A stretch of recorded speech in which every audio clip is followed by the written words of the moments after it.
All right. Welcome. Is that gonna stay? Beautiful. Okay, can we see? Okay. So we are looking at problem number 2 on the Show What You Know. So let's get right into it. It reads, for each shape of the 3 figures below, describe a single transformation that will take shape A to shape B. Describe each transformation as precisely as you can. All right, so I highlighted some important words. We're dealing with transformations this problem. So we're going to need to know some prior knowledge about transformations and the 3 types of transformations that we're going to be working with in this problem. And we're describing them. So the 3 types we're going to be working with, I have them written up here a little bit. I don't know if you can see that. We're dealing with translations, rotations, and reflections, which we will get to what those are, because they are going to help us solve on how, if we get right into the first one, how shape A turned into shape B. Okay, so the first thing we notice when we're looking at these two, obviously ignore my writing because I've already looked at this, but is that the shape it stayed the same, it's constant. The shape A is in the same format as shape B. So there was no rotating done around the origin, there was no reflecting across a line. So we know that that is translating, because translating is just moving a shape across the line. It's not affecting the format of the shape at all. So to help us understand this translating a little easier and make it easier on the eyes, I drew an X and Y axis, and I made up some points. So if we said that point right there is -2, 2, and I claimed this point to be 6, -4 down there. So then describing that transformation with my made up points, shape A was translated 8 units to the right and 6 units down. Awesome. All right, on to the next one. All right, whoa, it's a little different now, right? We know it's the same shape. Obviously, they're not like enlarging or shrinking the shape at all. But now it's kind of sideways, if you know what I mean. So we got to figure out how that shape B got to how it is. So my first thought was maybe to try rotation. So in order to see really what a rotation is, I copied this. I copied that initial shape A, or kind of, and drew my own. So for this transformation, we want to do a 90 degrees rotation around the origin. So all that means is we are just turning this shape 90 degrees. And boom, that is our shape A rotated 90 degrees. And if we're looking at these two now, they look really similar, but if you can tell, they're kind of reversed or reflected, right? So these aren't the same exact shapes. It's kind of upside down from each other. So, and able to solve that, all we have to do is reflect this now rotated 90 degree shape right here across this line, or the x-axis, and that is how we got our shape B. Perfect. Okay. So shape A was rotated 90 degrees clockwise and then reflected across the x-axis. Amazing. Now, for our third and final one up here, right, obviously something happened to that shape, right? We can tell it's upside down now. So for shape B, I knew it wasn't a translation. We can try reflection, but I always like trying rotation first. So I pasted that, excuse me. I pasted the shape after we rotated it 90 degrees already. So there is that. Let me do it again so I can rotate it. Paste. Beautiful. So we rotated that 90 degrees, and then I thought, okay, what if we rotate it one more time? Because that would be what would happen to get it in that quadrant. And boom, that is our shape B. So we know we rotated this twice, or 180 degrees, to get that shape B around the origin. Awesome. I don't know what I'm doing with that, but okay. So shape A was rotated 100 degrees clockwise to get shape B. Beautiful. On to part B. Part B is asking us to describe what a reflection across the diagonal line y equals x does to the coordinates of the points. Okay, it's going to ask us a lot of other stuff. What is the image of point A, B? And can you give a single rule that applies whether the coordinates are positive or negative? Beautiful. We're going to illustrate with that with 3 different points.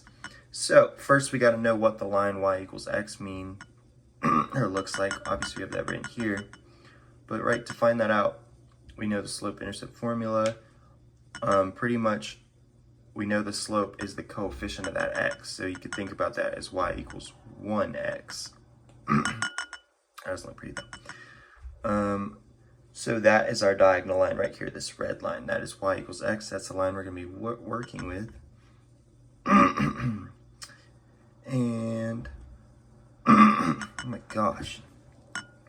Describe what a reflection across that line does to the coordinates of the points. Right, so we worked with reflection up here. Flips each point of a figure, ooh, can y'all see that? Sorry. Across a line so that the figure appears as a mirror image. So we want to make a mirror image across a line, and in this case, it's that line, y equals x. So I wanted to make this as simple as possible, so let's just find the easiest points to reflect across this line, right? If we're looking up here, obviously this point right here reflected across this line is right there. Boom, there we know, there we go. Same with right here, 1, 1. Obviously I have some points already written, but 1, 1 right there. Obviously if you reflect it across that line and create that mirror image, it's going to be right there. So these are some others, and we're trying to figure out, like, what is that reflecting doing to these coordinates? So, okay, so right here we have the point 0, 2, and obviously reflected across that, it's just going to be the mirror image on the other side of that line, and we found that point to be 2, 0. Okay, so based on that, we can just infer that, okay, we're just flipping the x and y coordinates. So instead of xy, it'll be yx. But we want to find another one just to be sure. Shoot, we can do the one up here, or we already have one written down here. Right, obviously those are reflected across the line. And we saw it once again, -4, -3, -3, -4. So now we saw it with 2 negative numbers as well. And we can be sure now that it's just flipping the x and y coordinate, and it's not even doing any negative or sign changes, right? We're not going positive or negative, none of that. We're just flipping the x coordinate and the y coordinate. Beautiful. So we found that out. So a reflection across the line, can you see? I need to zoom out more. Reflection across the line, y equals x, flips the coordinates, turning xy into yx. Beautiful. So we just solved for that first part of the problem. Okay, what is the image of point A, B? Beautiful. So obviously that just means, you know, any coordinate. So we could think of point AB as point xy. So let me write this somewhere. Point AB equals BA, right? Because we're just flipping those two numbers and we're not doing anything with the sign. Awesome. We found that out by looking at our graph. Can you give a single rule that applies whether the coordinates are positive or negative? Awesome. So how I read out the rule in a simplified way and pretty easier to look at and understand is, oh, gotta zoom out more. So the rule is the reflection of xy or AB across y equals x is yx or BA. Let me write both those. Awesome. Okay, and then last part of our question.